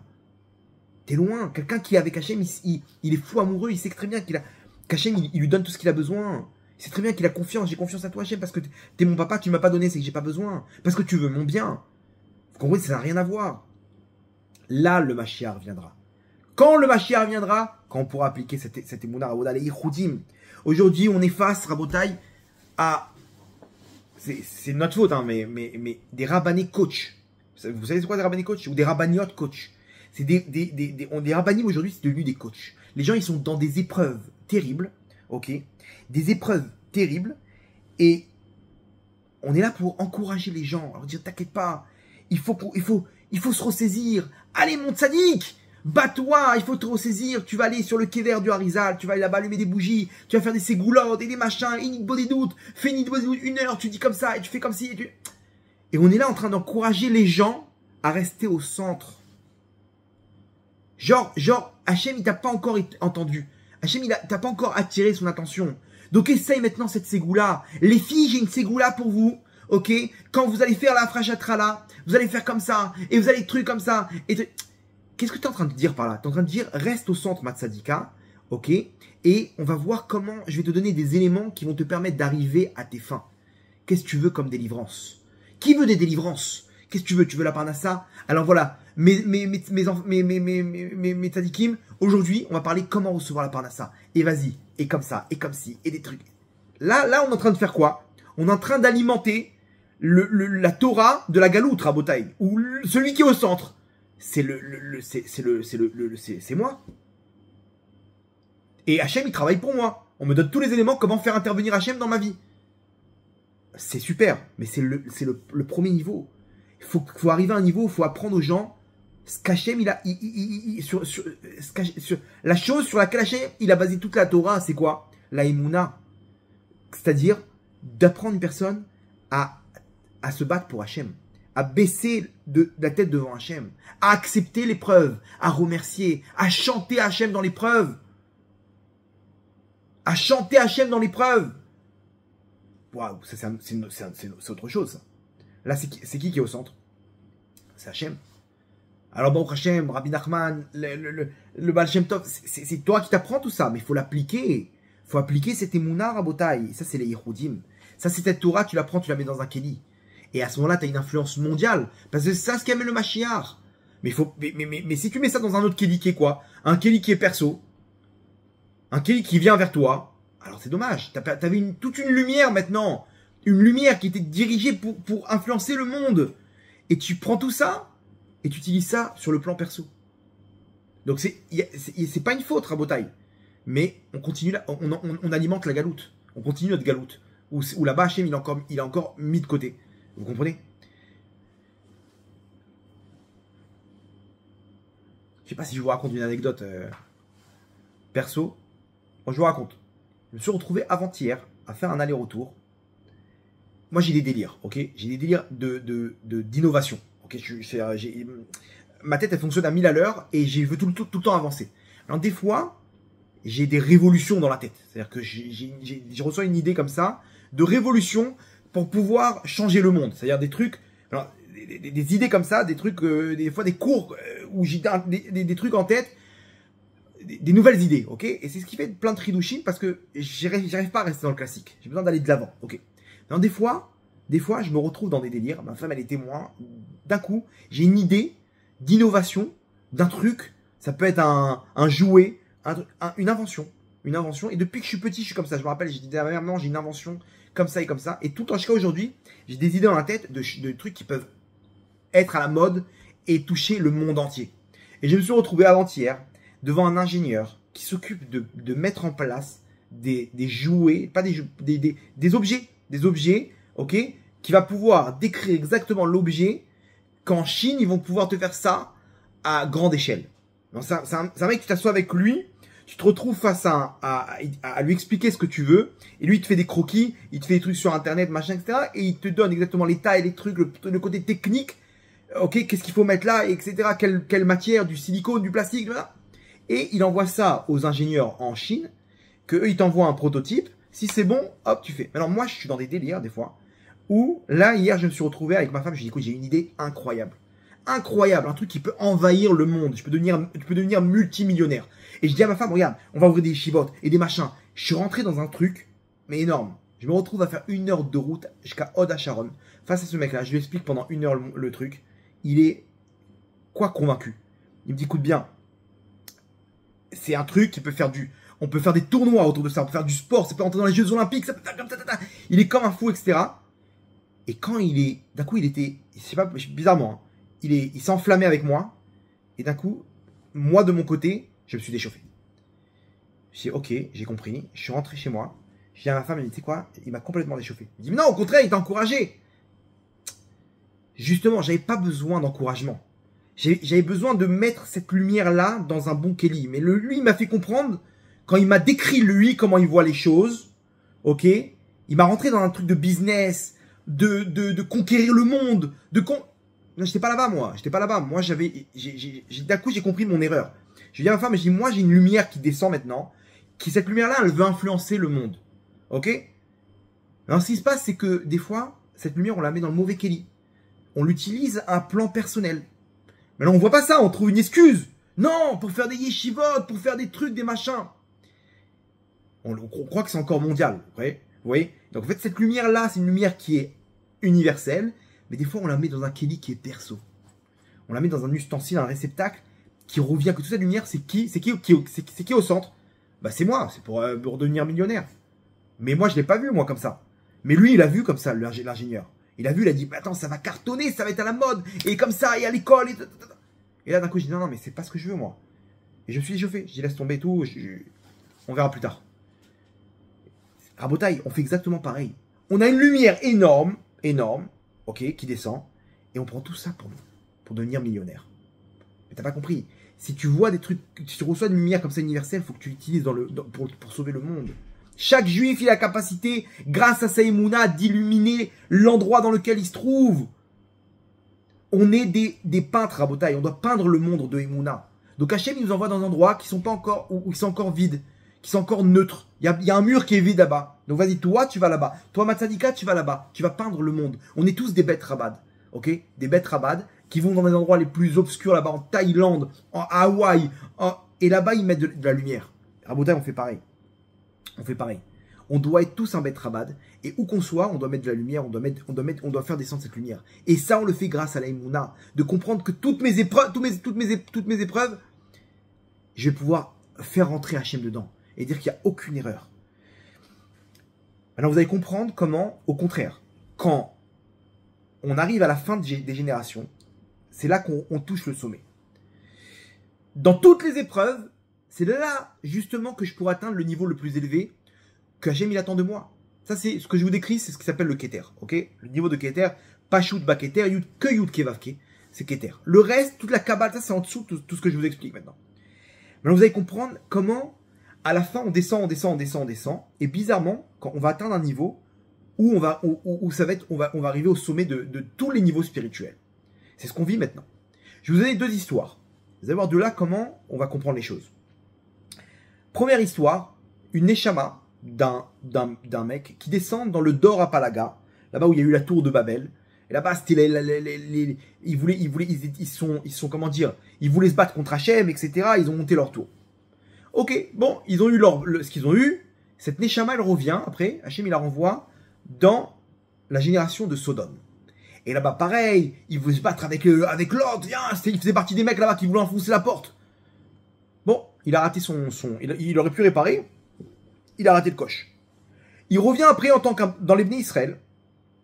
Et là-bas, il tombe dans le piège de Korach. Et il se lève contre Moshe. Il revient avec encore les mêmes valeurs, ok. Mais il doit les réparer. Tu dois pas encore arrête de te fighter contre tout le monde. Arrête de disputer avec tout le monde. Et lui, il tombe dans le piège encore, rebelote. Il est avec Korach. Korach, c'est toi le boss. Et machin. Pareil, il finit avec là-bas enterré vivant avec Korach et tous les autres.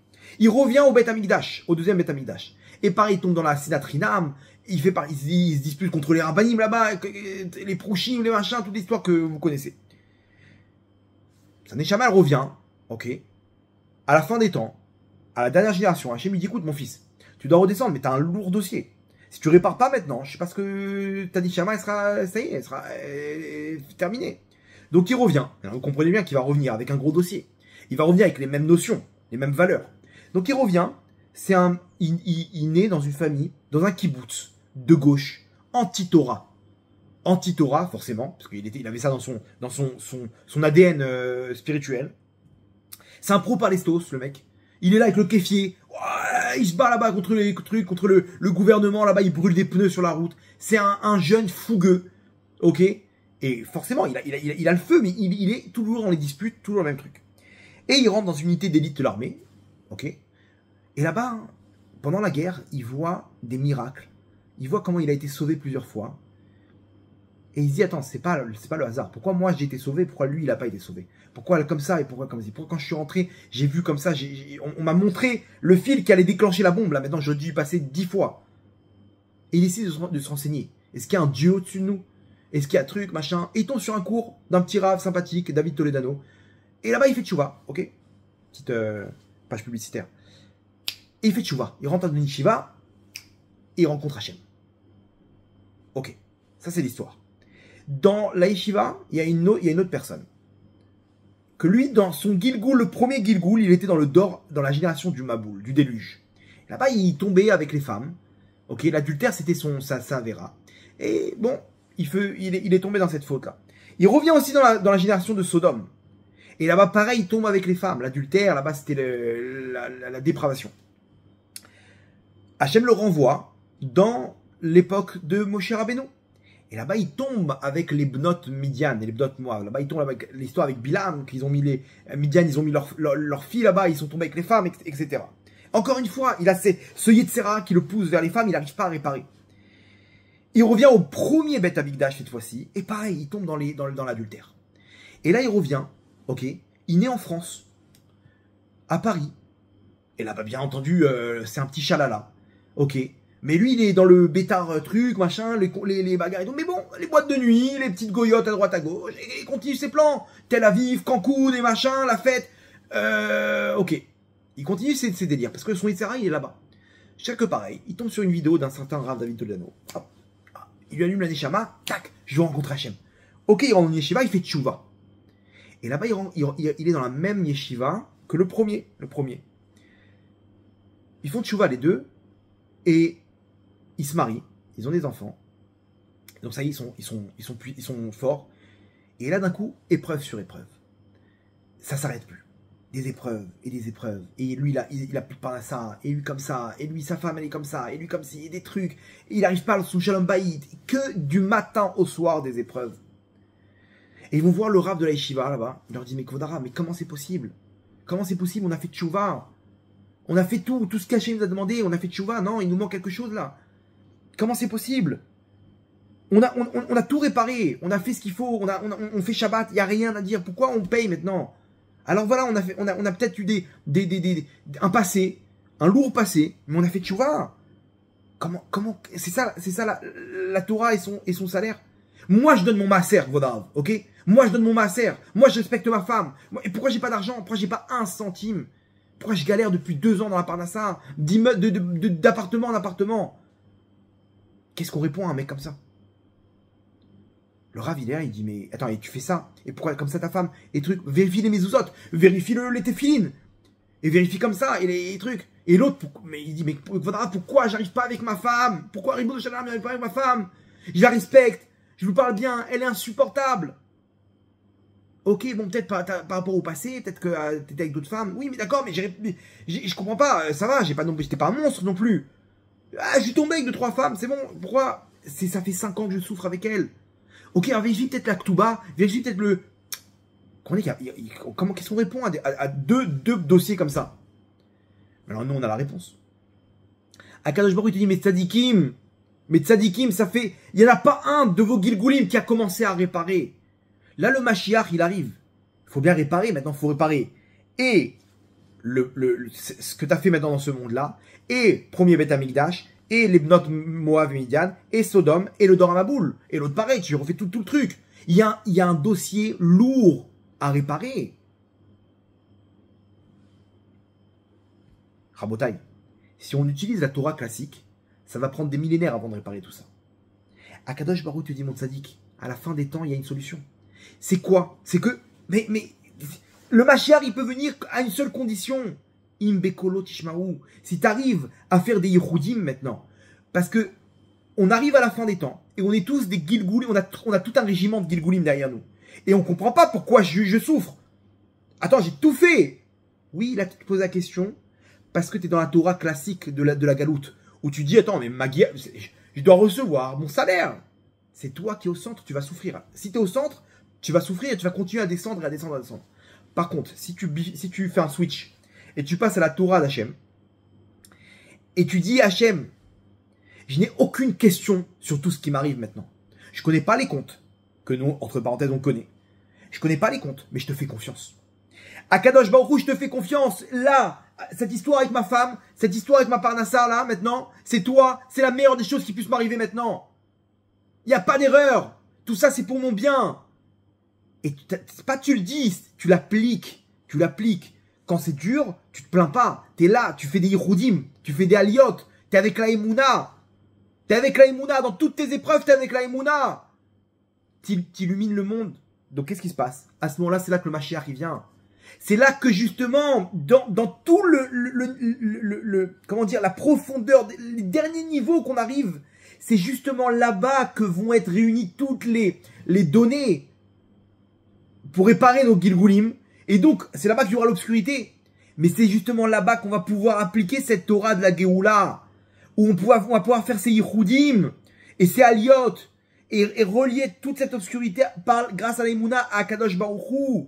Et donc, on va atteindre le niveau le plus élevé au monde, qui est quoi? La Géoula. Vous comprenez? Donc, en fait, cette génération, on n'est plus dans la Yeridat Adorot. On est dans la Aliyat Adorot.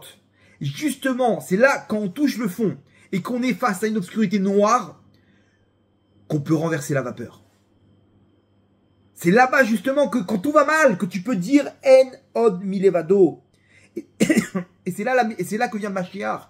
Le Mashiach, il vient quand toi, tu arrives à t'annuler et tu arrives à mettre Hachem au centre et à dire « Hachem, c'est toi le roi ». Il n'y a même pas besoin de prier. Il n'y a même pas besoin de faire des ségoulottes. Il n'y a même pas besoin de faire du plomb et comment dire, rien, t'as pas besoin de tout ça.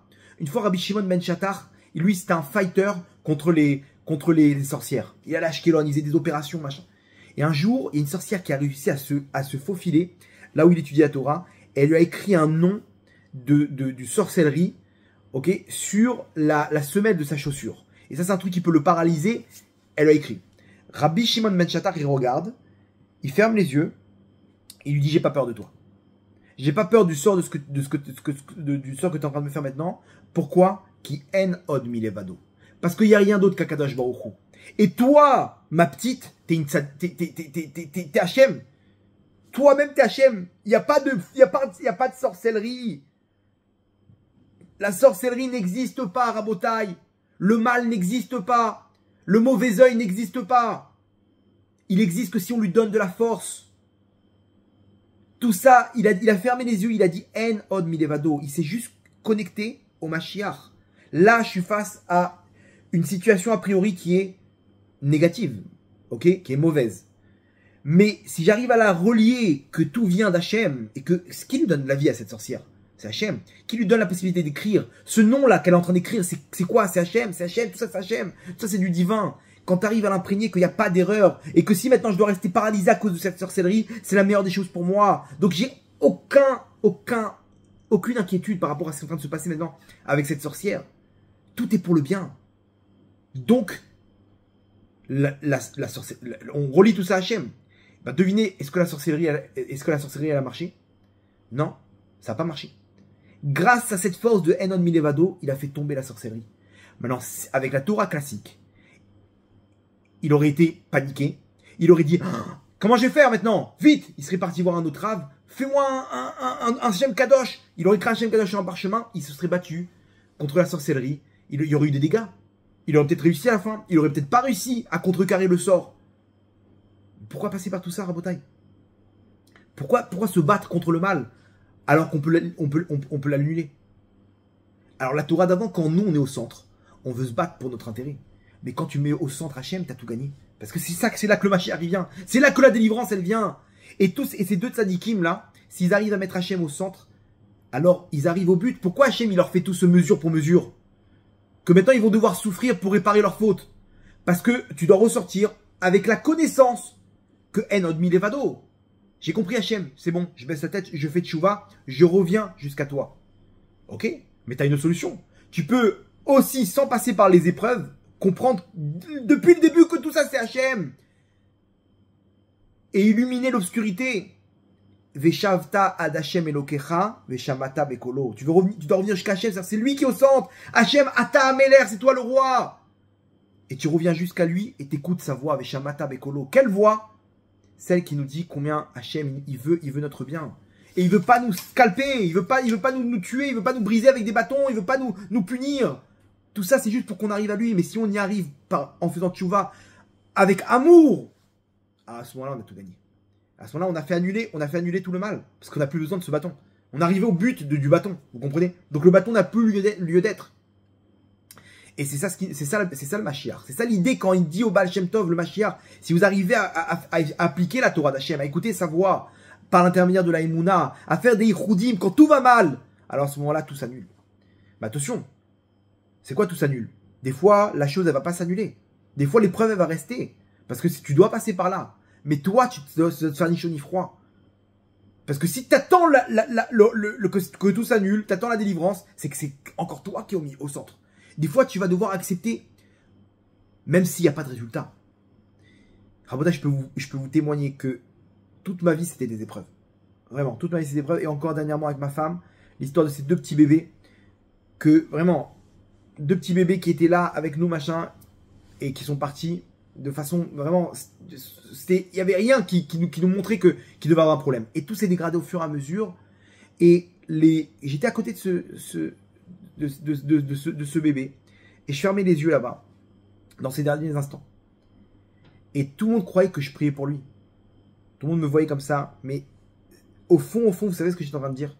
J'étais en train de me convaincre que tout ce que mes yeux me montrent maintenant, c'est la meilleure des choses au monde. Et que tout ça, c'est amour pour Hachem. Et Hachem, je n'ai aucune question. Il faudrait que ça a changé quelque chose. Ça n'a rien changé. Mais dans mon cœur, même si je suis parti les mains vides, dans mon cœur, je suis parti les mains pleines. Parce que j'ai gravé dans ma neshama combien Kadosh Baruch Hu est bon et qu'il n'y a aucune erreur dans ce monde-là. Et avec ma femme, on n'a eu aucune question. Et je peux vous dire que ça nous change la vie. Ça nous change la vie parce que maintenant, on voit toute la vie avec une autre vision des choses. D'un coup, on ne s'arrête plus sur des détails. On rentre dans une autre dimension, Rabotai.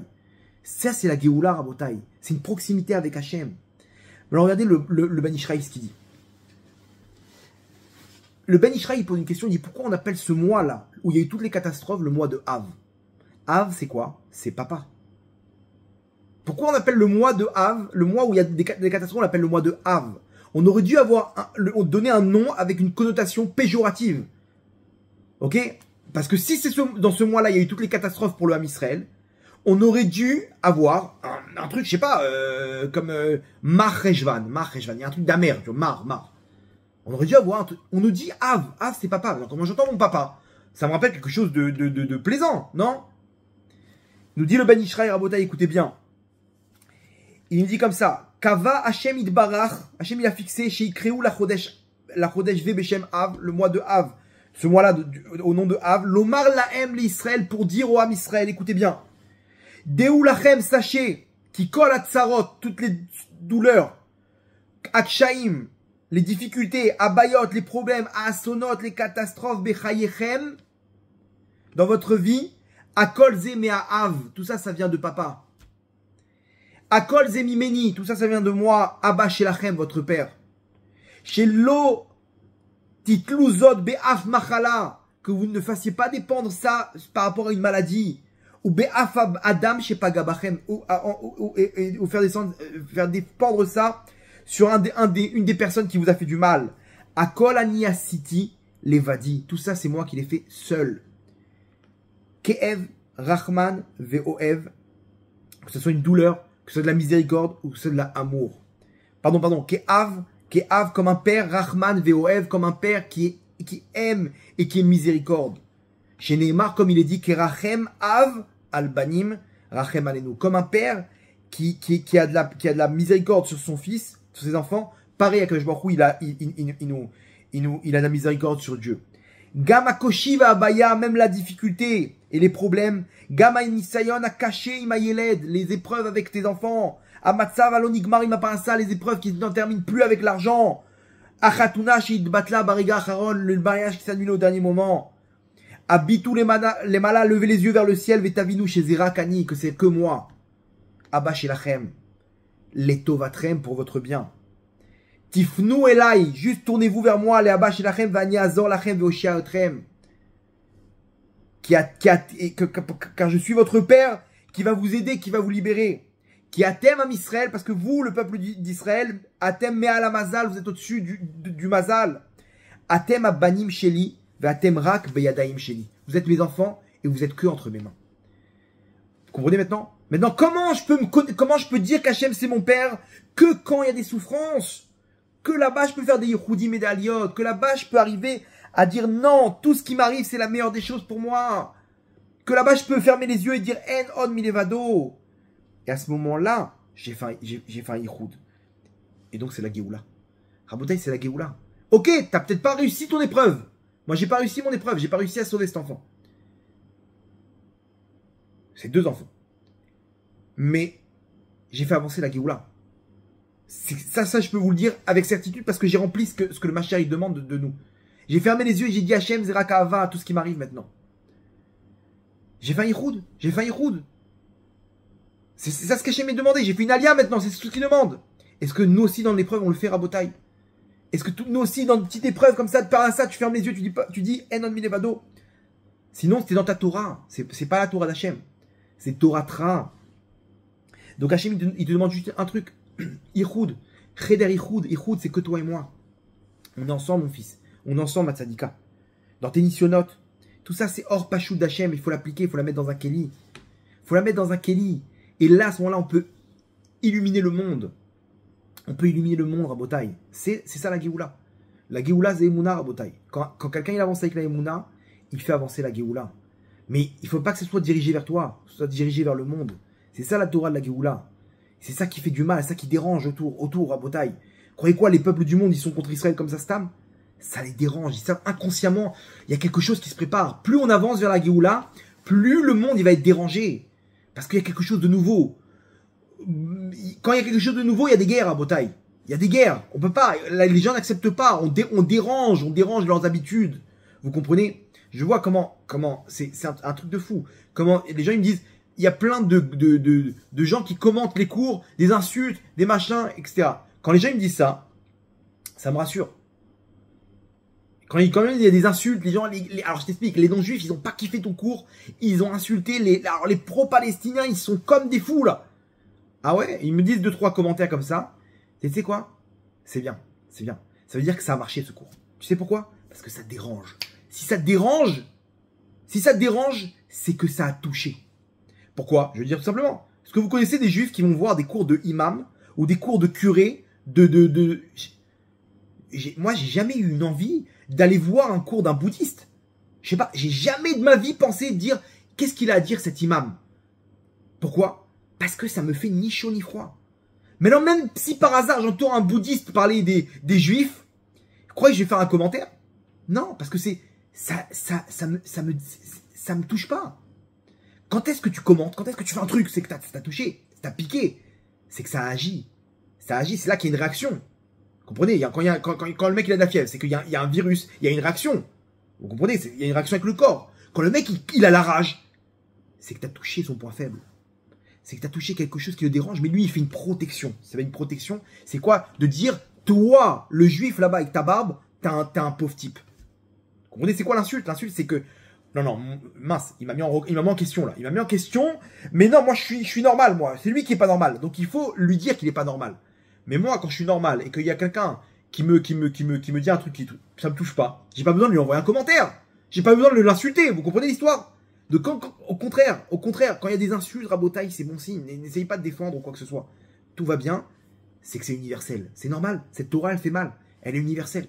Elle est universelle. Elle touche le monde. C'est ça le Mashiach, Rabotaï. Le Mashiach, vous croyez qu'il va on va lui déployer le tapis rouge? En Israël, le Erev Rav lui-même, ils vont lui faire plus de mal que les peuples du monde. Il va arriver à l'ONU, il va parler, il va prendre des tomates, Rabotaï. Mais à la fin, hein, il va leur prouver à tous qu'ils ont tort. Parce qu'il va faire descendre cette lumière, Rabotaï. Mais surtout, il va la mettre dans le bon Kenny. Et il va l'appliquer, et il va nous donner la possibilité de l'appliquer. Comment? Par intermédiaire de l'Aïmouna, Rabotaï. On va terminer avec une petite histoire.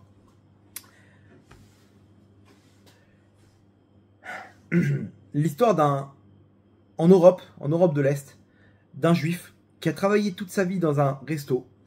Il s'est battu, il a commencé en tant que serveur, il était jeune, etc. Et il a réussi à mettre un peu d'argent de côté et à monter grade après grade là-bas dans le truc. Il s'est retrouvé chef d'équipe.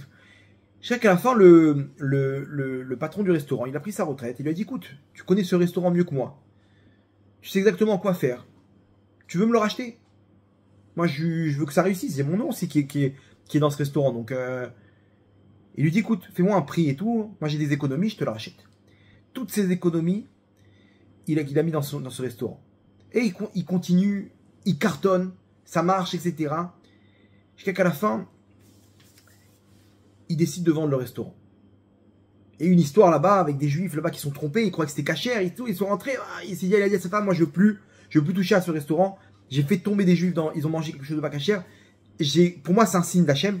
Je veux plus travailler dans la restauration. Je vends le restaurant. Il a tout vendu. Et il s'est retrouvé avec un gros billet. Il s'est dit, je peux pas garder ça avec des espèces. On l'a conseillé. Il y a un mec qui lui a dit, écoute bien, t'as fait quoi avec ton argent? Il dit, j'ai mis de côté, quoi. Mais il dit, écoute, ne reste pas que ça. Les gens, ils savent que t'as vendu ton restaurant. Ils vont venir te cambrioler.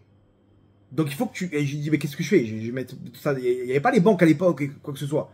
Il dit, non, ce qu'il faut faire, c'est acheter des diamants. tu investis dans des diamants. Les diamants, c'est une valeur qui reste sûre. Ou dans de l'or, des lingots d'or, tu achètes des diamants, tu les as sur toi, tu peux les avoir sur toi, tu peux les cacher, les enterrer, ça prend pas de place.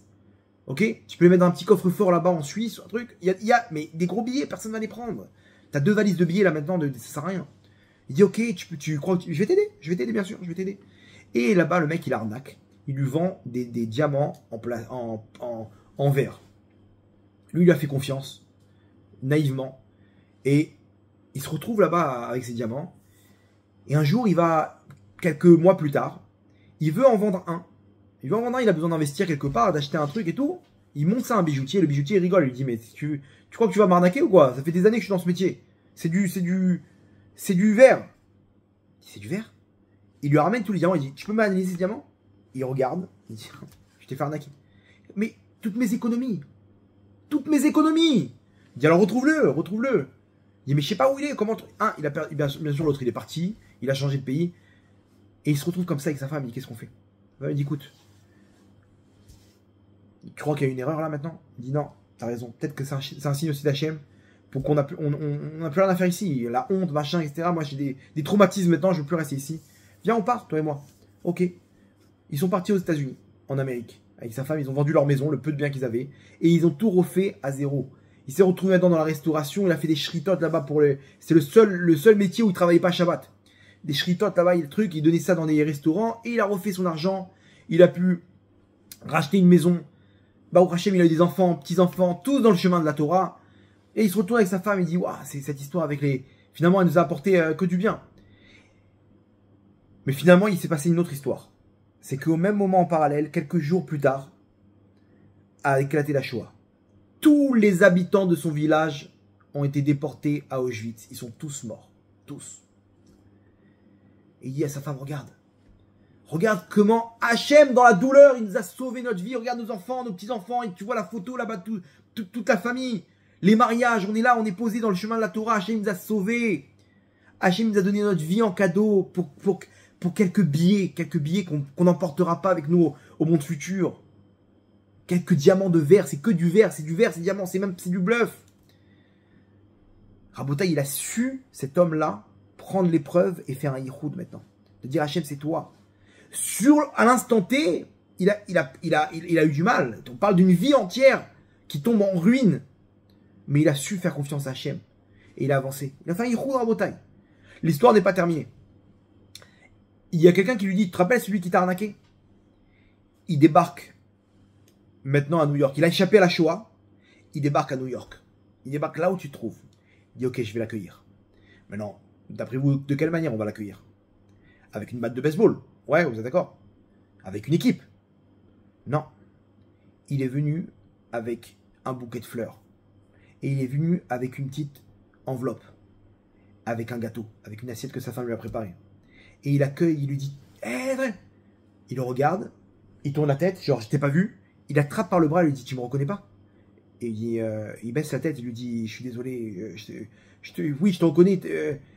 Il dit, écoute-moi bien. D'abord, reçois ces fleurs. Welcome, bienvenue aux États-Unis, ok? Il dit, écoute bien. Laisse tomber l'histoire des diamants, c'est derrière nous. Ces diamants-là, sache une chose que je t'en veux pas. Ah, je t'ai pardonné depuis très très très longtemps. Et bien avant de comprendre que tu m'as sauvé la vie. Et aujourd'hui, je veux te remercier, je veux te dire une chose, que de la manière que tu m'as sauvé la vie, je veux t'aider. Je vais t'aider à trouver les bons endroits, les machins, etc. L'autre, il tombe en pleurs dans ses bras, il lui dit, pardon, je te demande pardon. Il se jette à ses pieds, il dit, j'ai perdu toute ma famille. J'ai perdu tout mon argent. Tout ce que j'ai volé, j'ai tout perdu. Je te demande pardon. Il dit, mais je te pardonne. Moi, je te dis merci pour tout ce que tu as fait. Allez, viens mon fils, viens mon tzaddik. Viens toi et moi, je vais t'aider. Il lui a donné l'enveloppe, il dit, tiens, c'est un petit cadeau pour te refaire, pour débuter. Rabotaï, on n'a pas besoin d'arriver à ces épreuves pour comprendre que tout vient d'Hachem. On n'a pas besoin d'arriver d'être sauvé de la Shoah pour ça. On n'a pas besoin de connaître. Attends, j'ai envie de vérifier si ça sera pour mon bien. Dès maintenant, Rabotaï, on peut faire des yichoudim. Dès maintenant, pendant le mois de Av, à Tisha B'Av, on peut comprendre que justement, c'est dans l'obscurité qu'on peut atteindre les plus hauts niveaux, de reconnaître que tout ça vient d'Hachem et qu'il n'y a aucune erreur. Et de faire confiance à Hachem. Et de créer ce lien de dvekout, de proximité avec Hachem. Que Hachem, c'est ton père. Dans toutes les épreuves, c'est Av, c'est le mois de Av. Parce que c'est ton père qui est là que pour toi. Et on est ses enfants. Et à nous de nous connecter avec lui, en le mettant lui au centre. Et à ce moment-là, on reçoit tout l'amour qu'il a pour nous. Toutes les épreuves à bataille, elles tombent. Pourquoi? Parce que celui qui fait tchouva par amour, alors, c'est ces fautes-là qui t'ont amené maintenant, là-bas, quand tu étais avec Korach, quand tu étais d'or à Palaga, d'or à Sodome, toutes les fautes, Maintenant, tout ça, ça t'a amené à te connecter à moi par amour. Donc, ces fautes-là, c'est du bien. Le mal se transforme en bien à bataille. Vous comprenez? Toutes les fautes, quelqu'un qui fait tchouva par amour pour Hachem, toute cette faute se transforme en mérite. Et donc, il n'y a pas besoin de réparer tout ça. Mais quand tu as peur, quand c'est toi qui es au centre et que tu as peur, tu cherches ton intérêt, tu fais tchouva par crainte. Alors là, il faut réparer. Alors viens jeûner, viens mettre de la tzedaka, et viens, je vais t'envoyer ta femme, et le truc, et les impôts, et les machins. Pourquoi tout ça, Rabotaï? Alors quand est-ce que viendra le Mashiach? Tout le monde pose la question. Quand est-ce que viendra le Mashiach? Quand vous vous connecterez à moi, mes enfants. Par amour. Imbekolo Tishmaou, c'est tout ce qu'il nous dit le Mashiach. Juste écouter la voix d'Hachem, cette voix elle est douce. Cette voix, c'est une voix d'amour. Arrêtez de chercher votre intérêt, mettez-lui au centre. Prenez-lui la main. Prenez-lui la main. Faites des yichoudim dans l'épreuve avec la Emouna. Et à ce moment-là, on arrive à la Géoula. Mais cette Géoula, cette fois-ci, c'est pas la Géoula des guerres et des Gog ou Magog et des épreuves. Non, c'est la Géoula Berachamim Dolim. Baruch Adonai Leolam. Amen ve Amen.